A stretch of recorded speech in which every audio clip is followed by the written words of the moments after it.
C'était il y a tout juste 50 ans, quand Brigitte Bardot, à 39 ans seulement, quittait de son plein gré et pour toujours les plateaux de cinéma. J'ai quitté le cinéma de mon plein gré et le passage a été dur et je ne suis jamais revenue sur ma décision. Pourquoi est-ce que tu me méprises? Ça, je te le dirai jamais, même si je devais mourir. Et personne ne sait à quel point le passage d'une vie à l'autre a été difficile. Parce que c'est vraiment les deux opposés. J'étais vraiment considérée comme une star, avec un tapis rouge, tout ce que je voulais, on me l'apportait. Et puis tout d'un coup, j'ai brisé tout ça. Voilà l'un des extraits de l'entretien que Brigitte Bardot vous avait accordé en 2006, c'était chez elle à la Madrague. Mais le documentaire, le portrait qui sera diffusé lundi sur Canal+, a été enrichi d'un nouvel entretien tout récent, qui n'a pas été filmé, mais on entend la voix de Brigitte. Aujourd'hui. Et elle vous confirme tout ce qu'elle vous disait déjà il y a 2006. C'est-à-dire que le cinéma ne l'a jamais vraiment rendue très heureuse. Non, au point de tout briser. Exactement. Elle avait le sentiment, elle l'a dit, répété, qu'elle était dans une prison. Et elle n'a eu de cesse, d'ailleurs, toute sa vie, de s'échapper à chaque fois des carcans. Du carcan familial d'abord, ensuite du couple, et pour finir, du cinéma. Et elle a cette phrase très jolie, « J'ai quitté le cinéma avant qu'il ne me quitte ». Donc il y avait une peur de vieillir au cinéma? C'est oui, ça qui était le plus insupportable? Oui, elle le dit.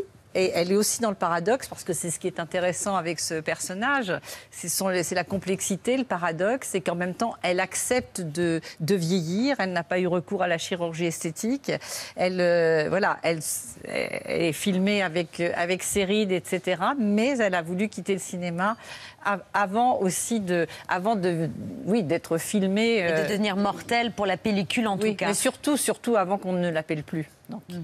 Brigitte Bardot a quand même du mal à vous dire qu'elle est plus heureuse aujourd'hui qu'à l'époque. Elle se contente de dire je suis moins malheureuse. Je n'aime pas tellement la vie. Ça, c'est ce qu'elle vous disait en 2006. Vous avez fait, vous, des tentatives de suicide. Oui, alors que vous adorez la vie. C'est ça votre paradoxe aussi. Vous êtes très paradoxal. J'aime pas tellement la vie, mais je déteste la mort. Mais bon, la mort, parfois, me paraissait la seule issue à des problèmes que je croyais insurmontables. Voilà. Lesquels? Oh, lesquels c'est toujours des mélanges de trucs, des choses qui arrivent trop en même temps, une accumulation de désespoir, je sais pas quoi, moi. Le suicide, quelqu'un a dit, c'est l'impossibilité de vivre les 5 prochaines minutes. Et c'est vrai. Il arrive à un moment où on se dit, je veux plus. Voilà. Et c'est à ce moment-là qu'on fait une connerie. C'est quand même fou parce qu'elle a incarné aux yeux du monde entier la légèreté, la liberté, la joie de vivre. Et ça masquait complètement. Et ça, c'est sombre. encore, voilà, exactement son paradoxe, une force, une fragilité, quelqu'un qui symbolise effectivement une forme d'insouciance et en même temps cette partie très noire, très très sombre d'elle-même. Et quand vous parliez du bonheur, effectivement, elle dit je suis plus heureuse aujourd'hui qu'à l'époque où j'étais une star, mais pour autant je ne peux pas être heureuse parce qu'effectivement, elle mène des combats qui n'aboutissent pas, où elle estime qu'en tout cas, ça va très très lentement. Donc, elle ne peut pas être totalement heureuse. De toute façon, qui est heureux vraiment? Le bonheur, c'est difficile. Ça va. En ce moment, ça va. Son malaise atteint son paroxysme. Merci de nous donner des nouvelles. Avec la naissance de son fils, parce que ça, c'est quelque chose qu'elle a toujours eu du mal à assumer. Et c'est quelque chose qui ne se disait pas à l'époque, qui se dit toujours pas tellement. Oui, mais elle en parle très bien. Elle explique que c'est une femme-enfant qui a été... elle est trop jeune, trop tôt. Cet enfant arrive alors qu'elle est elle-même une enfant qui a besoin d'être protégée par la famille, par des hommes, peu importe, mais en tout cas protégée, entourée, comme elle l'est aussi à cette époque au cinéma. Donc elle est incapable d'assumer cette maternité.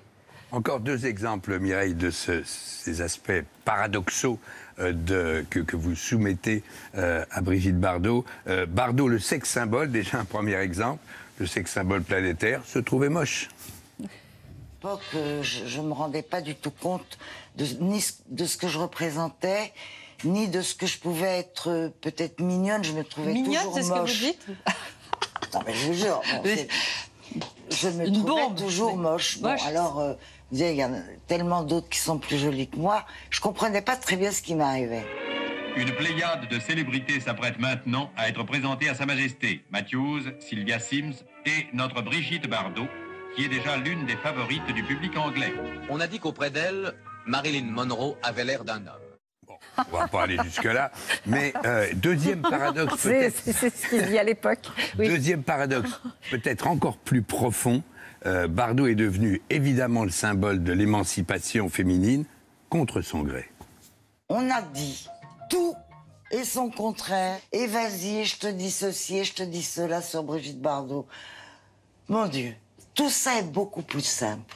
Alors, J'ai vécu comme j'avais envie de vivre, comme je le ressentais, en me foutant pas mal de la libération de la femme et tous ces trucs qui font que les bonnes femmes maintenant sont très malheureuses parce qu'elles sont trop libérées, en fin de compte. oh non, vous pouvez pas dire ça. Oh, je le dis. Bien sûr que je le dis. Elle n'a jamais eu vraiment en tête de jouer le rôle qu'on voulait lui attribuer. Hein.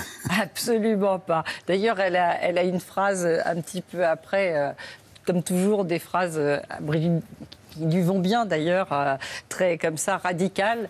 À l'époque où les femmes étaient coincées, j'étais décoincée. Maintenant qu'elles sont décoincées, je suis coincée. Ça, c'est l'esprit de contradiction. Oui, presque. aussi.